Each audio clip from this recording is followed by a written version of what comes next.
Okay, so, ladies and gentlemen, здравствуйте. У нас в гостях очень важный гость. We've got very important guest here in the studio. His name is Stivен Jennings. He is the owner, he's the co-founder and founder of Rенессанс Capital Group, one of the most famous, if not the famous, foreign businessman in Russia. He has been in Russia for 10 years or so. He's going to tell you about that. 15 years or so. He is probably one of the most, if not the most successful, again, foreign businessman.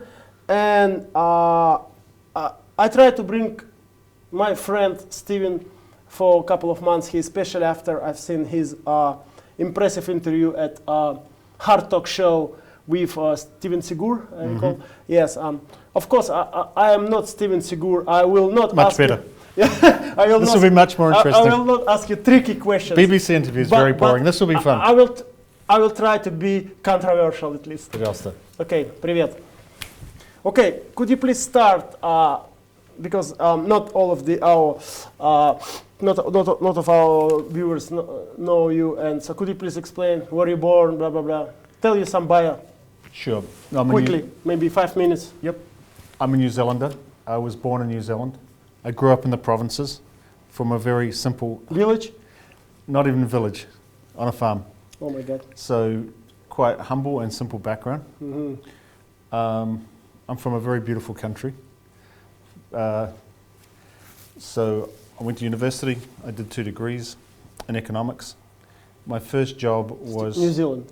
In New Zealand, working for the New Zealand Treasury, which is like your Ministry of Finance. So I was involved in a huge amount of reform in New Zealand in the 1980s. I worked for the Minister of Finance. Then I went into the private sector in investment banking in New Zealand and Australia. My firm was bought by CS First Boston. So I moved with them first to London, and then I came to Russia in 1992. Together with Boris Jordan, was it Nicholas Jordan? Boris was even here a little bit before me. Okay. And then how you evolve from the worker of Credit Suisse, was it Credit Suisse Boston, right? Yeah. And to your own business. You know, to do anything. This is the most specific question we always have on the comments. So it's like, okay, the guy is telling he's been working for someone, and then he creates something. So. As you know, to do anything in the early 90s in Russia, you had to be an entrepreneur. Absolutely anything. So imagine trying to build the first investment bank. Because when I came here, there was no private ownership. There was no securities regulation. There was absolutely no market. Nothing existed. No buyers, no sellers, no exchanges. I think Dialogue does already exist, no? No. There was literally no public company in Russia. So the first thing we did was the voucher auctions, the privatizations. So we privatized the first companies, and then on the back of that we created the voucher market. On the back of that we did the first equity trading. So you had to be an entrepreneur. Do you think it was, by the way, do you think it was a good idea of Chubais to having this, taking this path of privatization, this through the vouchers and stuff? What do you think? Yeah, I'm very biased because I was involved. But yes, I very strongly believe that the voucher privatization was the right thing. So you think that was the only way to redistribute the public property into the private property? I think assets had to be put into private hands very quickly, and we had to unleash the potential of private ownership.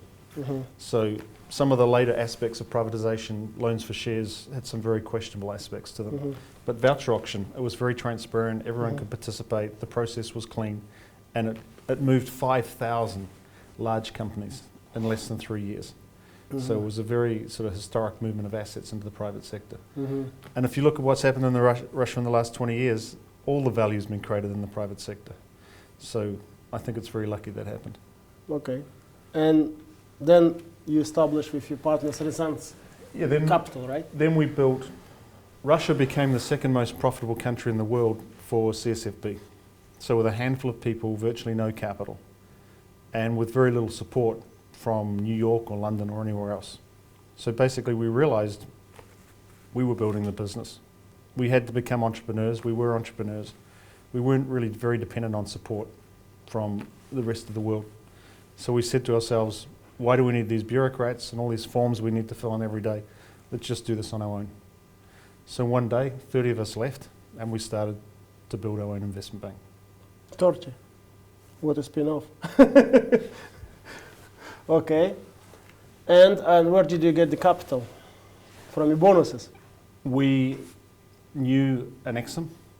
Ah, We Potanin. knew Mr. Potanin and Michael Prokhorov. Mhm. So they gave us some cash and we gave them a 20% shareholding in the business. So this is comeback for Michael, okay. And that was seed capital. That was our seed capital. Mhm. Okay. And then you've been involved in the very first public offering, no? Was it you? Or Yeah, we did Wimpelcom. Wimpelcom was In you, right? 1996 was the first ever London Stock Exchange listing for a Russian company. Wimpelcom, I think it's New York, no? Yep, yep, NYC, yeah. No, you But said everything London. was a first. Everything was a first in those days. First Mhm. privatization, first M&A deal, first IPO. But you first still had some competition from Troika, didn't you? the market was very concentrated. There were only a small number of players. There was an American guy, right, who was running this Troika. I forgot his name. Bernie Sucher was at Mhm. Troika. He was one of the pioneers. Mhm. Why he left Russia? He fed up, or? Maybe he's having a break. He's a very good guy. He achieved a lot of things. By the way, why don't you take the break? Because being one of the richest New Zealanders, as far as I remember, I read it somewhere, you can afford just to come back to a beautiful country, build the biggest ever house, buy a beautiful yacht, and finally enjoy your life, and go around the New Zealand, or even come to Fiji and enjoy yourself. Why are you still fighting here?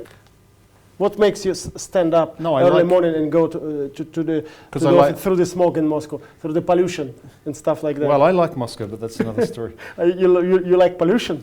No, I like Moscow. I like Moscow. Traffic jam. No, You know, really. if you want to play, What makes you still to be here? What makes you? it's like a wake sport. up? You know, if you want to I like compete, sport. you have to compete. So if you want to play the game, you've got to be So you've got ready. to win. You've got to compete. You've got to try and win. But to So- me, you won a couple of times.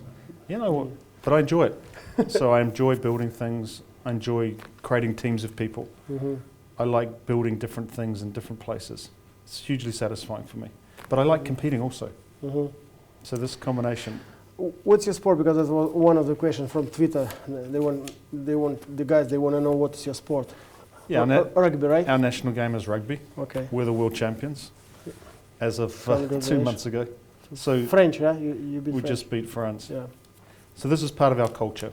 So from the age of 5, I grew up playing rugby. And it's really part of the culture and the Mhm. mentality. So you have to fight and fight and fight. It's a very physical game. And yeah, you have to fight. Yep. It's, you know, the equivalent you have here is ice hockey. Very Yeah. physical, very competitive. Cool. Some of the people lately, even some journalists and some our colleagues, they are saying that the best times for Renaissance Capital is over. How you can comment on that? You know, businesses go in cycles. In 20 I years... said I don't want to be sigur, but I'm trying to be Yes. controversial. In the last 20 years, I've heard that so many times. And actually, I like to hear that. So No, I think that's a credit challenge in was, itself. no doubt, is just like household name. It was for the investment banking. It was the name. It was everybody afraid you, everybody respect you, and so on and so forth.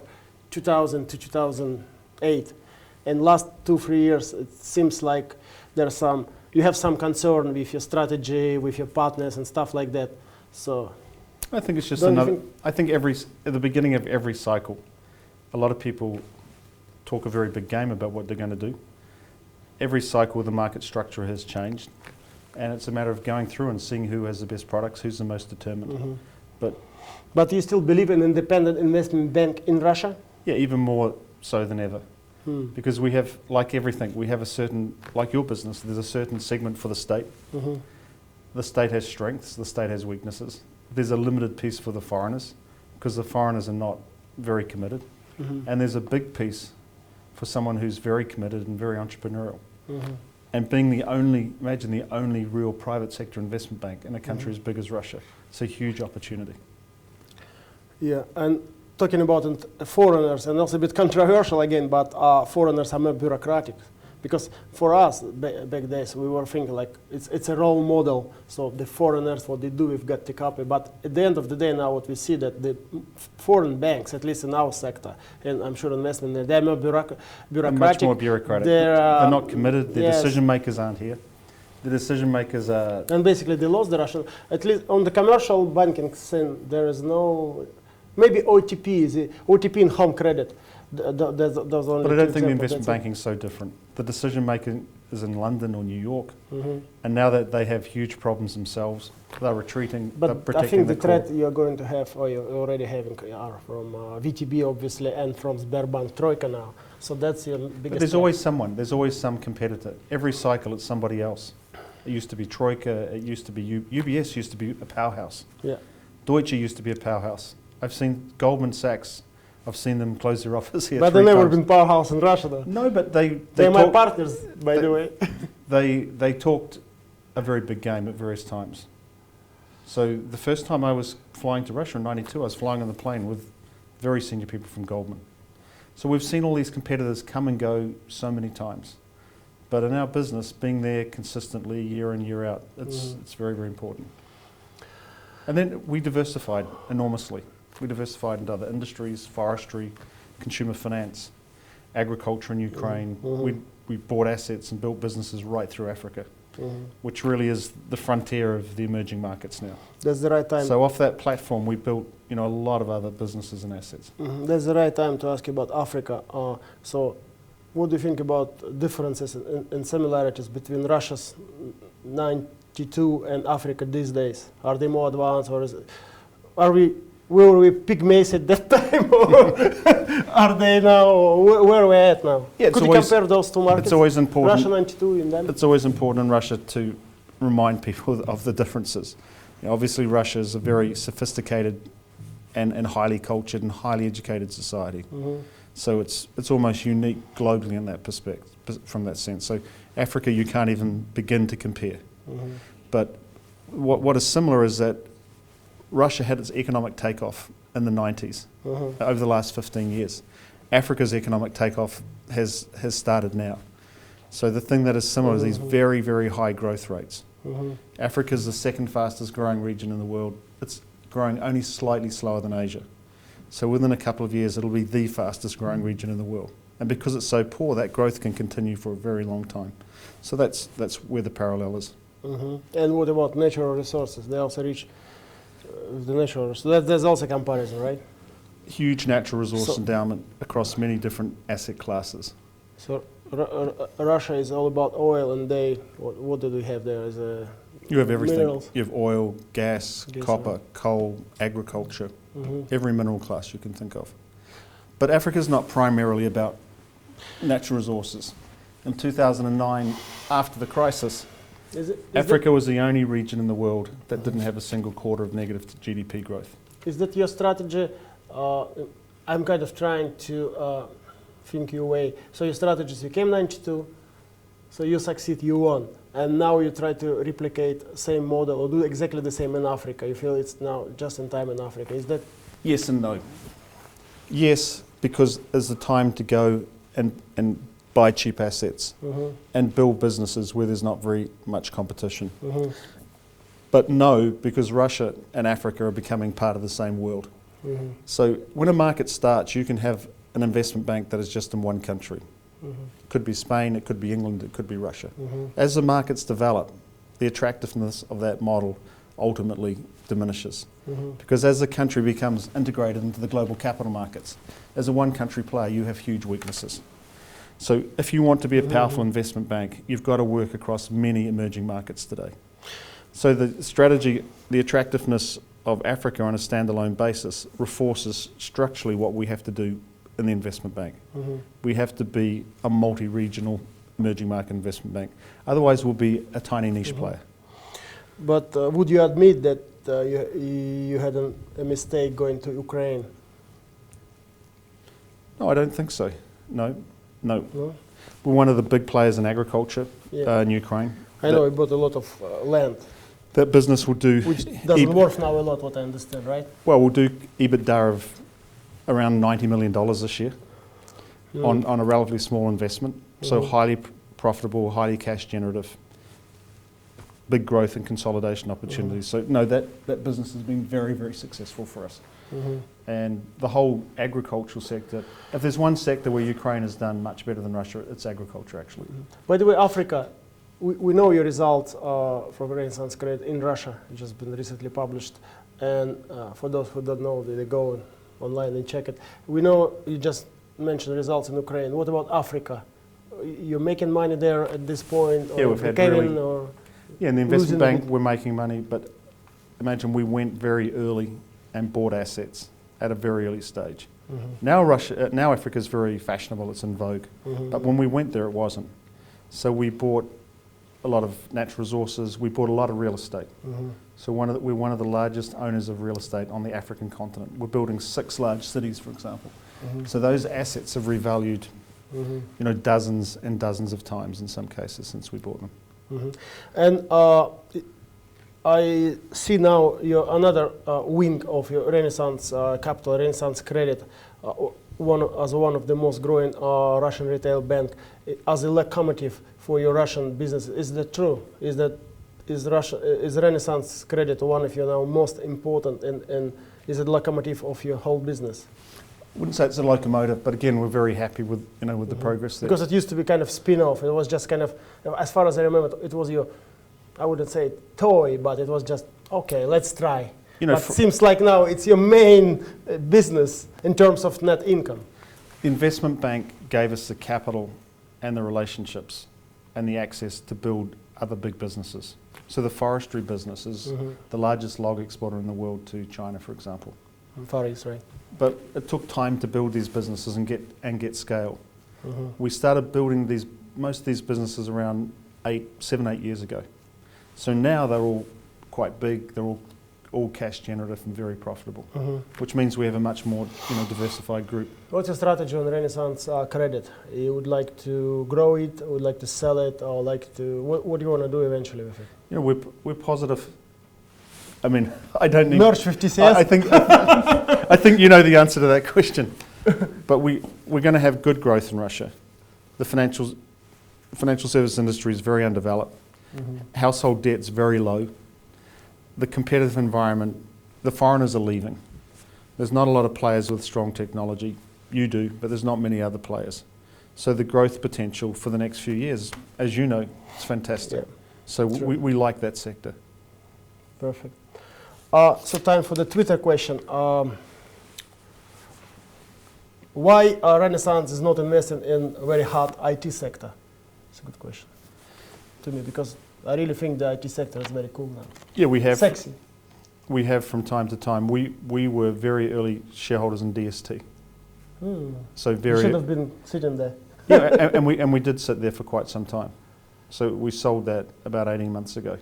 Oh, so we do make investments from time to time, but we had, through a fund and with our own capital, we were DST shareholders quite early on. So from time to time, we do look. And philosophical question: are you happy with having such amount of money yourself, personal wealth? Are you happy? I think you also know the answer, because I think if I probably do, but the rest would like to hear it. I think if you're motivated primarily by money, let alone only by money, it's a very limited motivation, and it's a very strange motivation. So personally, I'm not a especially materialistic person. I like to build things. I like to create things. I like to have a nice lifestyle, but to have a nice lifestyle, there's a limit to how much money you need. So building something that you're proud of and your team's proud of, where you can stand back and say, we really created something, that's more important for me. And then the next question will be from me in this case. Can you tell me, being an expat, being the foreigner in Russia, what is the mystic? What about Russian women? Why all of the most of the foreigners eventually ended up married Russian woman? So what's the mystic about this? So at last you're asking the most important question. Now the interview gets serious, right? Yes, finally. They are clearly extremely beautiful.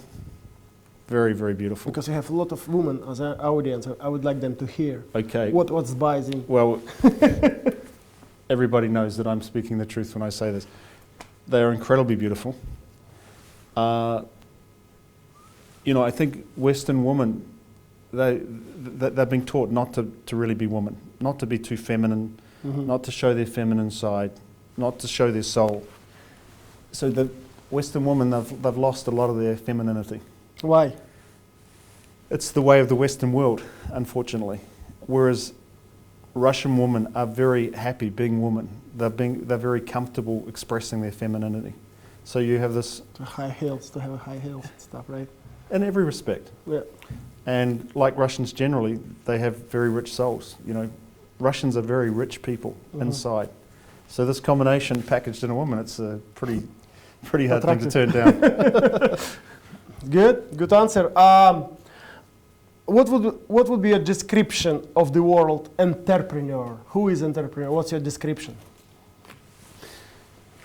I think an entrepreneur has to be a little bit crazy, because you have to imagine something or some way of doing things that other people can't see and typically don't believe in. That's probably 10% of the equation. The other 90%, you have to have the energy and the drive to turn that idea or that concept into something tangible. I think they're the two ingredients. Okay, and why Russia? Why you love Russia? Or if you love Russia, and if you love, why you love Russia? What for? Yeah, I do love Russia because, and I think any foreigner, you can't live, and I've lived here for nearly 20 years. 20. So I don't think anyone could live in a country for so long and be happy if there wasn't something about the people in the country that they really like. So you have to like the people, or you can't live somewhere for so long. From the first few weeks, I liked Russians. So they're very talented. Excuse my French, but the bullshit factor is very low. They're very direct. They're very warm.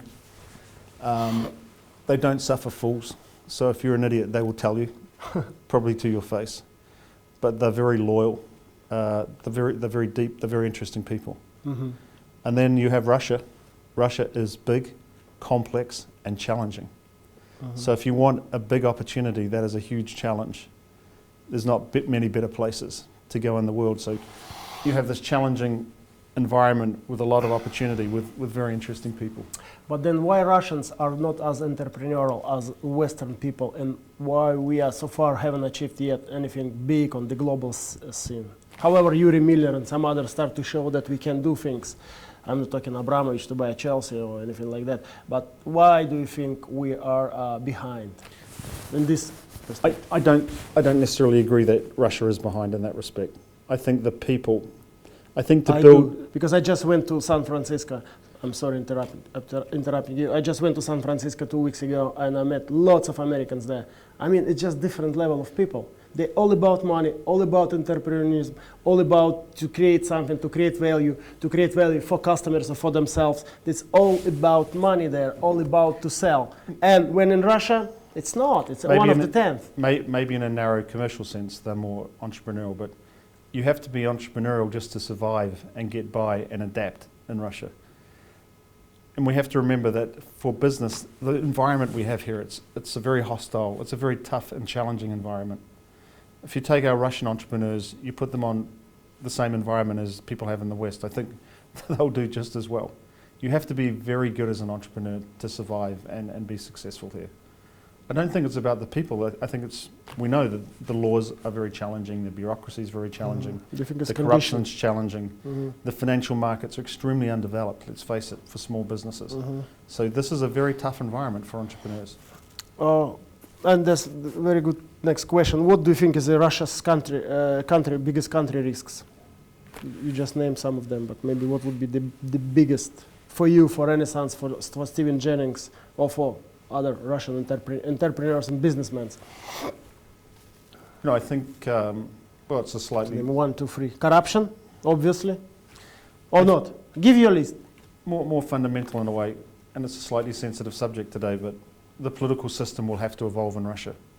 And it is going to evolve because the pressure for change will only get greater and greater. And in today's world, it's not possible to suppress that pressure. So I hope it evolves in a smooth way, in a positive way. But I think the biggest risk is that, you know, we have some disturbance or disruption. And I don't mean in the short term. I mean more in the medium term about how the political system modernizes. But as the political system modernizes, all the other issues that we talk about, the bureaucracy, the corruption, problems in the financial services industry, then they'll begin to be addressed. So they're all, in a way, the issues are all in a way linked to that problem.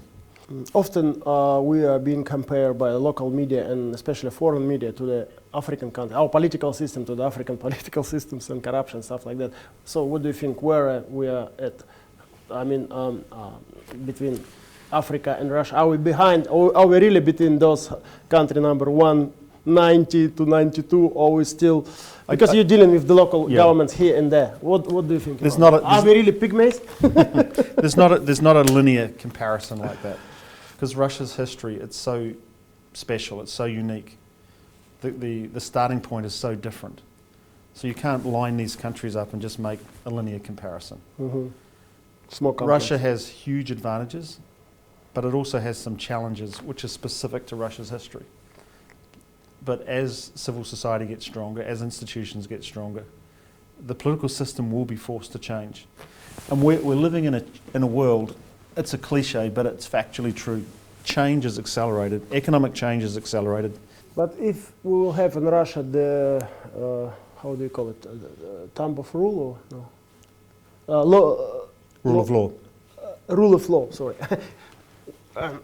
When we will have in Russia a rule of law, and when we will have established and modernized political and other government institution, then the margin for the businesses are going to... Absolutely. But let me ask you one question. So you want this, you want to be here, the only foreigner, make a lot of money and repatriate the cash and go out of here. Why you want the Russia to be westernized? Then your margin going to suppress. I don't believe in this concept of westernization. As you said at the very beginning, the days when people look to the West and Western business, Western political systems have all the answers. It's history. The West dominance, it's in the past now. And increasingly there'll be new models, which will be emerging market models. Yeah, they'll borrow some ideas from the West, but they're not going to be carbon copies of what happened in the West. So I think Russia will develop its own path. Let me ask you a question. Okay. How many countries in the world do you think were democracies 100 years ago, where every man and woman had the right to vote? 100 years ago. I'll tell you. What, maybe 20? None. Zero. No. There were 0 countries with universal suffrage. New Zealand was the first country, and that was less than 100 years ago. So people talk about the West, but they don't even understand the West's own history. You know, the West had to deal with exactly the same kinds of issues, and it took them hundreds of years to develop their institutions, their courts, their democratic processes. It's happening here, but it's just happening much, much faster.